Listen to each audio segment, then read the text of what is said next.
Good morning, Longhorns. Today's read aloud is Clark the Shark Dares to Share. It's written by Bruce Hale and it's illustrated by Guy Francis. Here we go. Clark the Shark Dares to Share. Clark the Shark loved school. He loved his teacher and he loved learning, but sometimes Clark got a little mixed up. One marvelous morning, Mrs. Inkydink told Clark's class, "Time for show and share."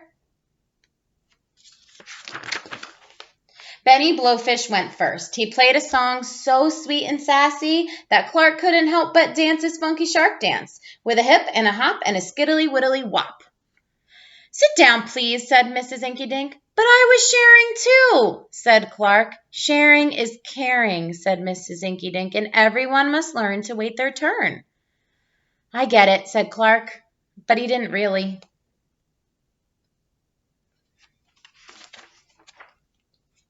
At Reading Roundup, Amanda Eelwiggle won a scrumptious prize for reading the most books. "Sea slug ice cream," asked Clark.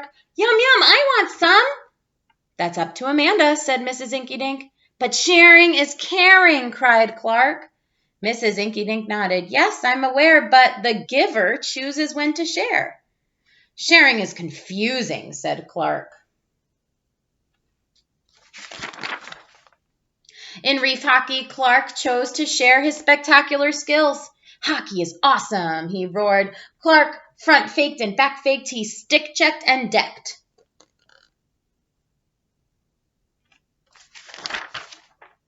In the end, Clark did everything but pass the puck. His teammates were cranky. "Hey, hotshot, let someone else score, why don't you?" his best friend Joey Mackerel said. "But we all shared the win," said Clark. Coach Krabby scowled. "A win's not okay unless we all get to play." "Sharing is complicated," said Clark.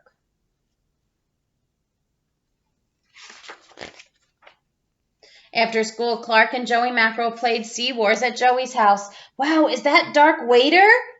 asked Clark. "Best birthday present ever," said Joey. "Want to play with Fluke Seawalker?" Clark really wanted Dark Waiter, but Joey asked him to wait his turn. Then, when Joey went to get them a snack, Clark couldn't resist. "Must be my turn." It was, after all, the coolest toy ever.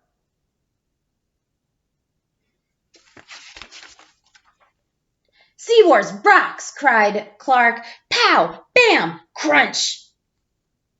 "Oops."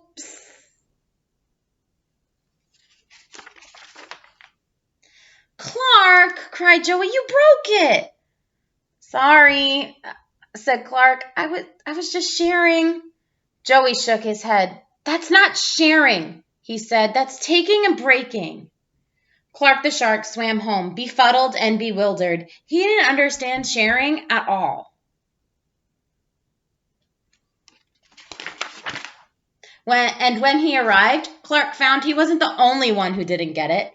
"Mom," cried Clark, "my cap! He borrowed it, he bit it, and now it's ruined."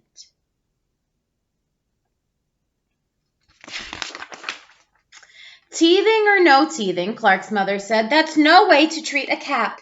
She told his brother to ask before borrowing, but she told Clark, "You have heaps of caps, and if you have a lot, why not share a lot?" But Clark didn't want to hear it. He swam to his room and sulked up a storm.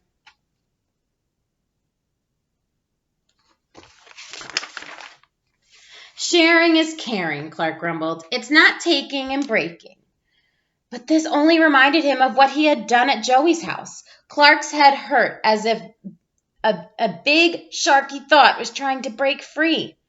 So sharing is waiting your turn, letting everyone play. The giver chooses when, not taking and breaking, and giving what you've got a lot of?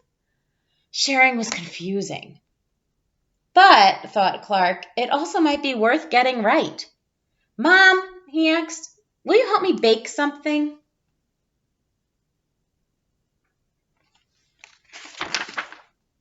The next day, Clark gave Joey a home-baked krill cake and a great big sharky apology.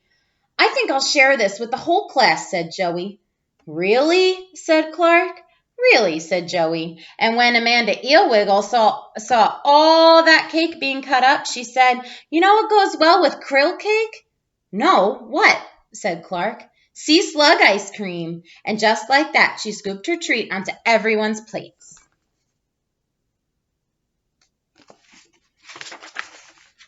Clark the shark looked around at all his classmates enjoying the cake and ice cream, and he got a warm, wiggly feeling way down deep inside.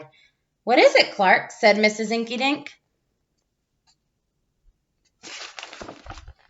With a ginormous grin, Clark broke into the funkiest, sharkiest funky shark dance ever, and this time all his classmates joined him with a hip and a hop and a skiddly widdly wop.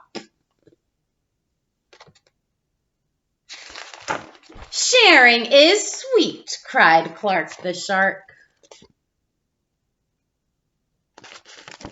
The end. Thanks for watching.